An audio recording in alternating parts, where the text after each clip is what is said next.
दोस्तों बारिश से भीग गया है और ठंड लग रहा है। ऊपर में देख सकते हैं आप पंखा चलवाया है और मैं दिख रहा है गंगा जी में अभी नहा कर एलिएगा, अभी भीज गए।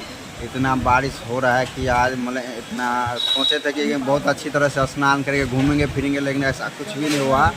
बस दिक्कत सिक्कत घूम लिया और गंगा जल हम लोग ने भर लिया है और गंगा में भी स्नान कर लिया है। बहुत 5 डुबकी हम लोग लगा लिया आज, तो अच्छा लगा कि चलो आज हम लोग अपना पवित्र हो गया है।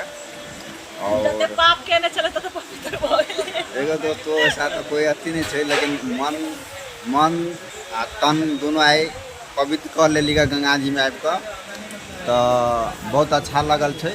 तो हाँ, और एहने तरह वीडियो के लाइक कमेंट करूँ। चलिएगा जब सिमरिया घाट तो बहुत सारे वीडियो बने हुए, लेकिन तब तक बारिश हो कुछ नहीं कहूँ। जी दोस्तों ऐसा नहीं है, मतलब ठीक है, बात तो सही है, सोचल बात नहीं रहा। कभी काल के होइ छै कि सोच के अबै छै तो नहीं होइ छै, तो ओहि ला अहाँ सब नहीं करू।